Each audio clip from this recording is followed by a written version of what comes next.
Olá a todos, sejam bem-vindos a mais uma palestra da Seara de Jesus, o nosso encontro semanal para nos religarmos a Deus, refletirmos alguns minutos sobre os ensinamentos do Mestre Jesus e de forma que seja possível recarregar as nossas energias para mais uma semana. Desta forma, então, convido a todos a serenar os pensamentos por um instante e vamos juntos agradecer a Deus por mais esta oportunidade de reflexão e aprendizado. E pedindo licença, vamos então dar início a esta palestra. Que assim seja, graças a Deus. Bom, então vamos dar continuidade aos estudos do livro Opinião Espírita, uma psicografia de Chico Xavier e Valdo Vieira, que nos traz lições belíssimas de Emmanuel e André Luiz. A lição de hoje, então, é a de número 21, que fala na conduta do Cristo. E aqui vale a pena relembrarmos qual é o significado da palavra conduta. Então, conduta está relacionado à forma de viver, à forma de se comportar, realmente aos nossos hábitos durante toda a nossa vida, né? E nada mais pertinente do que falar sobre esse modo de vida, essa conduta do Cristo, porque Cristo nós já sabemos que é o nosso guia, o nosso mestre, para seguirmos nessa nossa caminhada rumo ao progresso espiritual, à nossa reforma íntima. E também temos vivido em um mundo infelizmente fragilizado, dentre tantas tristezas. Então, até pelas condições atuais, temos vivido poucos encontros físicos, pelo menos, porém temos vivido muitas despedidas. Então, aí de irmãos que já têm passado para o plano espiritual, alguns irmãos de forma precoce, pelo menos de forma precoce no nosso ponto de vista, às vezes imediatista, mas dentre tantas tristezas, desesperanças e até situações de realmente ódio aí no mundo, se torna muito urgente nós quebrarmos esse ciclo. E como quebraremos este ciclo? Tendo realmente a conduta do Cristo, a nossa vivência o mais alinhado possível com a vivência do Cristo, pois nós primeiramente iremos nos consolar diante de momentos difíceis e também seremos o exemplo para o próximo, poderemos levar um consolo para o próximo e sermos pelo menos a semente de mudança no mundo. E aí é falado na lição que qualquer um de nós que queira saber mais sobre a conduta do Cristo, saber sobre a sua passagem aqui na Terra, simplesmente pode pegar os evangelhos, porque lá está repleto de passagens, de exemplos sobre toda a sua vida aqui. E que independente de qual passagem, de qual lição ali escolhermos para ler, para estudar, todas elas têm a mesma essência do Cristo, algumas particularidades, algumas formas de viver, e essas formas são apresentadas então nesta lição. E aí é falado, né? Em tempo algum duvidou do Pai, já trazendo então uma lição para nós que é a lição da fé em Deus, a fé no nosso Pai. Então Deus, em toda a sua sabedoria, em toda a sua justiça e bondade, eu sempre gosto de falar isso, precisamos entender que Deus é soberanamente justo e bom, porque quando nos esquecemos disso, a nossa fé começa a ficar fragilizada, porque nós começamos a nos perguntar Mas por que isso? Por que aquilo? Como Deus permite isso na terra? Como Deus permite que os seus filhos sofram? Mas Deus, em toda a sua sabedoria, ele tem a visão do todo. E nós, em nossa passagem tão curta, muitas vezes estamos presos num momento presente e não conseguimos perceber que algumas passagens da nossa vida, por mais doloridas que sejam, elas têm um motivo, elas têm um propósito e elas vão nos trazer algo de útil, vai nos trazer o crescimento. Então é preciso manter esta fé em Deus.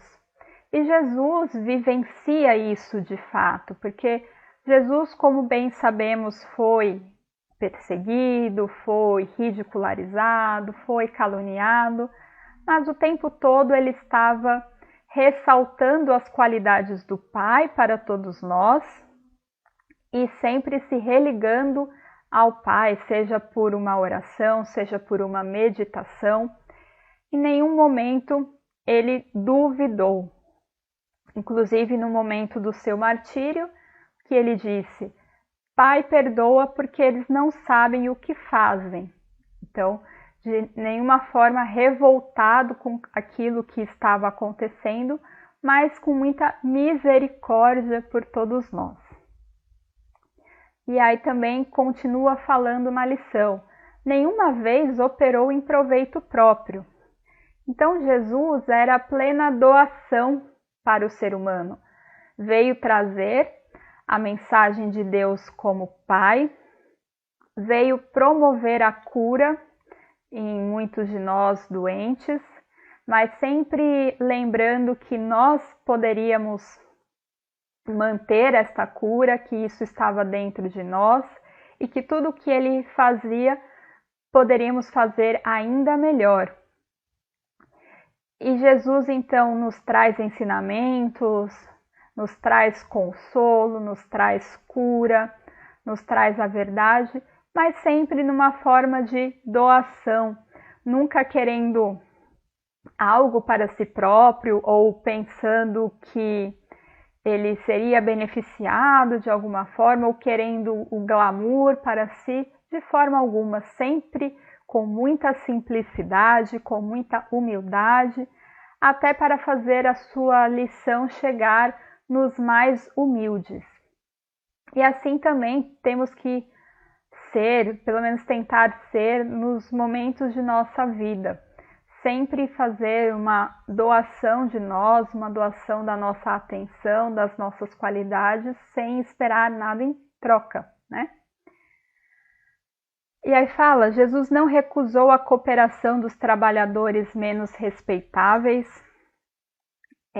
Quando observamos os seus seguidores, que ali o auxiliaram no trabalho, auxiliaram até depois do seu desencarne a promover a boa nova no mundo, existiam tanto cooperadores mais intelectuais, assim como os cooperadores mais simples, mas para Jesus todos tinham a mesma importância, né? Todos tinham uma função elementar para fazer a roda girar.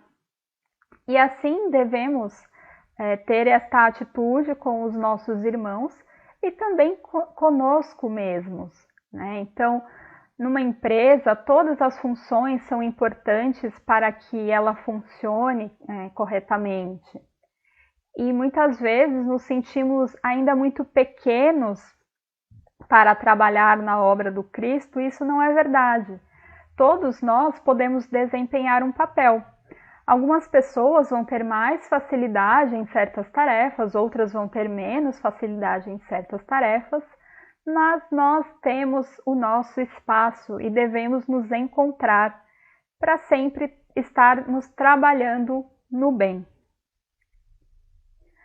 Jesus jamais deixou de atender às solicitações produtivas, então todos que iam até ele tentava dar a atenção devida a essa demanda, a essa solicitação. E também é complementado na lição que mesmo aquilo que não fazia sentido, que era algo, uma reflexão totalmente não sensata, Jesus também não evidenciava, né?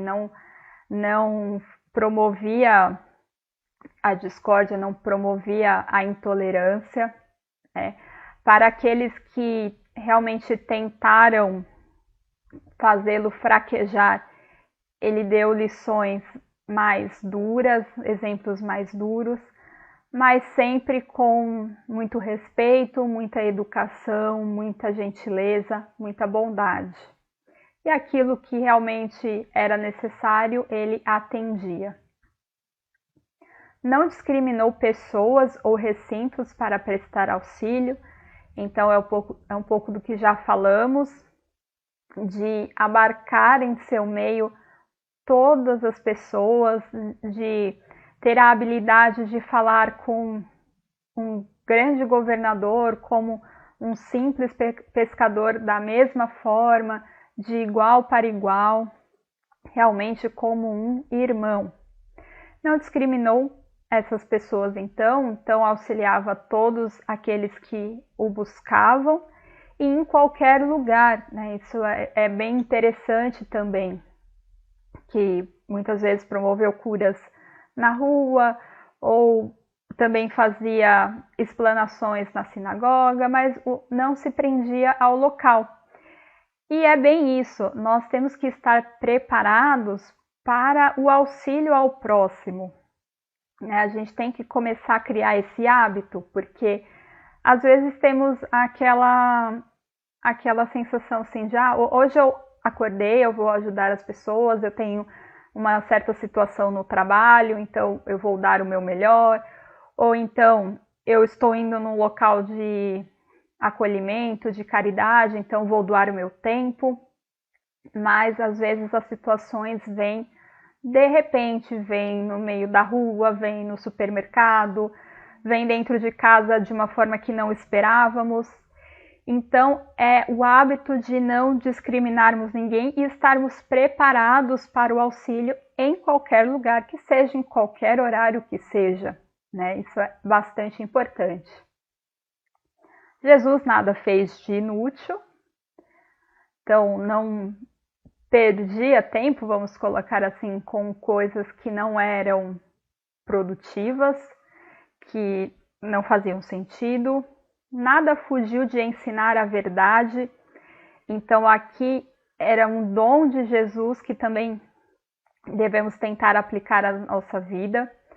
Então Jesus tinha o conhecimento de toda a verdade do Pai, a verdade sobre o nosso destino após a morte, mas naquele momento ele não nos revelou tudo, porque ele falava a verdade sempre, e isso é muito importante, que nós sejamos corretos, que nós, nas nossas conversas, nas nossas explanações, também coloquemos a verdade, mas sem ofender ao próximo, sem esquecer que o próximo nem sempre está preparado para receber toda a informação, até mesmo uma questão de evolução, uma questão intelectual, uma questão de entendimento naquele momento. E Jesus compreendeu isso de forma brilhante. Nem tudo ele nos detalhou, ele nos explicou naquele momento. Muitas coisas eram necessárias que a gente amadurecesse, que nós tivéssemos um outro aprendizado, né? Então, quando veio o Espiritismo, também foi para revelar muitas das coisas que Jesus não conseguiu. Então, nós temos que ter o tato quando estamos falando com o próximo daquilo que já é possível falar, daquilo que ainda não é possível, mas sempre sendo verdadeiros, sendo coerentes, sendo honestos. Jesus nunca foi apressado. Então, no começo da palestra eu disse que é urgente essa nossa conduta no Cristo, mas não é para sairmos desesperados fazendo coisas pela metade, coisas no susto. Na verdade, nós temos que fazer uma reflexão sobre o que estamos fazendo, onde queremos chegar, como iremos chegar. Aqui acho que a lição é de não parar, é de que temos que manter o ritmo, mas não fazer algo no desespero de qualquer jeito, porque o que é feito no nervosismo não sai bem feito. Então, é aquela paz interior que não significa procrastinação, não significa estarmos parados no lugar, mas sim fazer de forma calma, de forma prudente. Então nunca foi apressado e nada fez em troca de recompensa alguma, né? Também já comentamos aí, mas para fechar esse ponto é o fato de fazermos a caridade para qualquer pessoa que seja, sem esperar nada em troca. E aí para então pegarmos uma passagem aí de Jesus, eu gosto bastante dessa passagem que está no livro Há 2000 anos, aí também uma psicografia de Chico Xavier, por Emmanuel. E no livro quinto fala sobre Messias de Nazaré, né? É o título do capítulo. Então, esse livro conta a história do senador romano Públio Lentulus. Então conta aí a sua história nessa encarnação em que foi o senador. Não vou entrar em detalhes, apesar de que já falamos bastante em outras palestras sobre este livro, então muitos de vocês já devem saber do que estou falando. Mas eu peguei apenas esse capítulo isolado porque o que acontece? O senador tinha a sua filha, então, que estava com uma doença e nenhum doutor da Terra conseguia encontrar um remédio, uma cura. Então, ela estava sempre muito acamada, sempre muito abatida, com febres, uma situação que ninguém conseguia realmente promover uma melhora na menina. E já os pais, meio desesperançosos, até que a sua esposa, Lívia, ouve falar de Jesus. E aí, ao longo do livro, ela realmente se converte ao mestre, teve até a oportunidade de participar de explanações, de palestras do mestre. E aí ela pede ao marido, ao senador, que procure então o mestre Jesus e peça uma cura pela filha, que ela já tinha ouvido falar do mestre, que em sua infinita bondade ele com certeza seria uma esperança para a menina. Então a esposa assim já demonstrando muita fé no mestre, muito alinhamento com os ensinamentos do mestre. Mas o senador Públio não queria encontrar com o Messias, porque ele percebia que ele era alguém ali da alta hierarquia romana, estava vivendo ali na região da Galileia e achou que seria muito imprudente pela sua posição ir atrás de um homem simples, humilde do povo, ainda mais que ele sendo um romano ali naquela região. Mas de tanto que a esposa insiste, ele também com seu coração de pai muito debilitado, muito triste, resolve ir. Mas ele fala assim, mas eu vou ao anoitecer, não vou encontrar com este homem em plena luz do dia, o que as pessoas vão pensar. E aí ele vai, né? Assim, mesmo dentro do seu orgulho, ele resolve encontrar com o mestre. E aí ele chega na região, a primeira coisa que ele repara, assim, que ele fala realmente deve ser um homem muito simples, muito humilde, porque aqui nesse meio com pessoas também humildes, pescadores, não sei nem como eu vou me comunicar com ele, não falamos a mesma língua. E aí ficou observando, as pessoas já olharam curiosas, mas sempre nessa posição superior. E aí aparece então o mestre. Mas a forma como o mestre aparece deixa Públio totalmente sem chão, vamos dizer assim. Primeiro porque ele sente como se fosse um encontro em um êxtase, e aí nesse êxtase que ele se sente até um pouco fora de si, ele percebe a presença do mestre e todo o magnetismo do mestre já o faz com que ele se ajoelhe imediatamente. Então Públio se ajoelha, começa a se emocionar fortemente, né? Conta que lágrimas escorrem no rosto do senador simplesmente pela presença do mestre, pelo seu sorriso bondoso. Então ele fala, né? Durante o livro conta toda a sua história e mesmo depois de muitos anos ele não esquece da visão do mestre, de cabelos emoldurados, olhos bondosos, um sorriso maravilhoso, todo o magnetismo que o fez inclusive se curvar, mesmo achando que era um simples homem perto de toda a sua hierarquia política. E aí ele diz que realmente foi uma conversa de espíritos, porque mesmo a preocupação da linguagem que ele tinha não foi um problema de comunicação.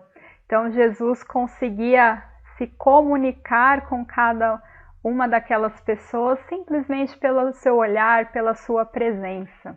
Olha só que coisa interessante. Como será que nós reagiríamos se víssemos Jesus, né, assim? Será que também iríamos nos emocionar? Será que conseguiríamos falar alguma coisa? Realmente o seu magnetismo ali muito intenso.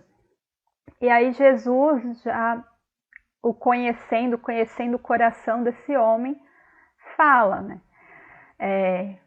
Não é por você que a sua filha terá cura, mas pela fé da sua esposa, pela dedicação da sua esposa, que vai realmente obter a cura pela menina.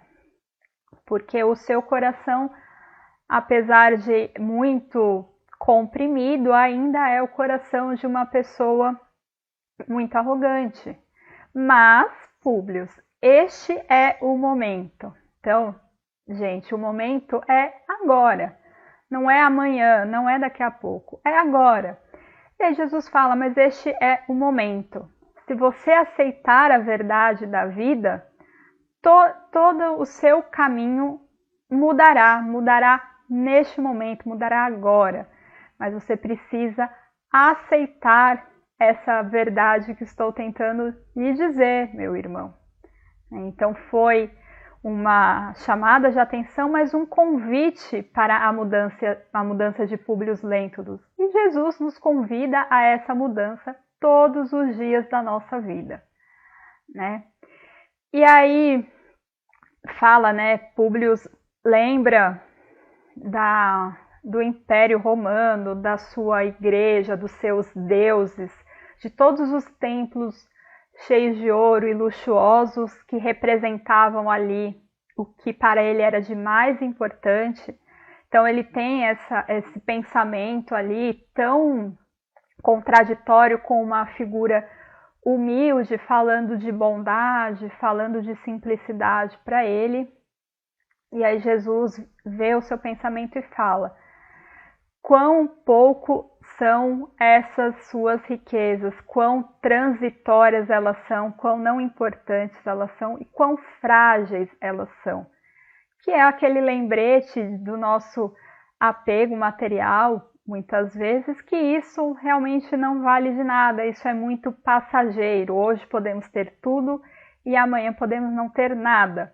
E como sabemos aí pela história, realmente o Império Romano ele acabou, ele foi um dos impérios mais importantes na história. Naquele momento tinha uma hegemonia sobre outros povos, mas aquilo acabou, aquilo se esgotou. Quem hoje ouve falar sobre um imperador romano, não é mesmo? Então, esses cargos, essas políticas, essas posições são passageiras. E aí Jesus faz aquele convite ali para o irmão Públio. Não vamos aqui falar como terminou a história, mas é um livro muito bonito, de bastante riqueza para o nosso espírito.